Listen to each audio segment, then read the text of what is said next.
فرمایا میرے کچھ امتی ایسے ہوں گے جن کو قرآن نے اصحاب الاعراف کا نام دیا ہے. اصحاب الاعراف یہ وہ امتی ہوں گے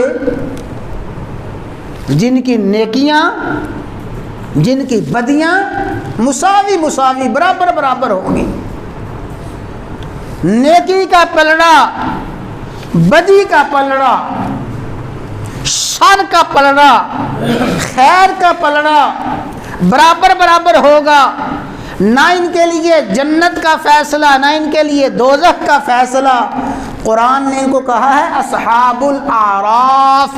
فرمایا یہ جو اصحاب الاعراف جن کی نیکیاں بدیاں برابر ہوں گی، جو جنت کے بھی مستحق ہوں گے دوزخ کے بھی مستحق ہوں گے، فرمایا میں ان اہل اعراف کی اصحاب الاعراف کی سفارش کروں گا.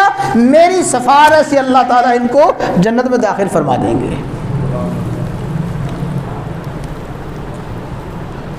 اور آپ کی سفارش کن کو حاصل ہوگی؟ فرمایا وہ جن پہ جہنم واجب ہو چکی ہے، دوزخ میں داخلہ ہو چکا ہے، جہنم میں چلے گئے ہیں اور ان کو جہنمیون کا نام دے دیا گیا ہے. وہ دوزخی وہ جہنمی ان کے حق میں سفارش کروں گا. میری سفارش سے ان دوزخیوں کو جہنمیوں کو جہنم سے نکال کے جنت میں داخل کیا جائے گا.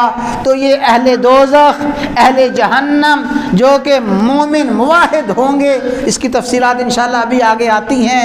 یہ دوزخی اور یہ جہنمی رسول اللہ صلی اللہ علیہ وسلم کی سفارش سے جہنم سے نکال کے جنت میں داخل کر دیے جائیں گے.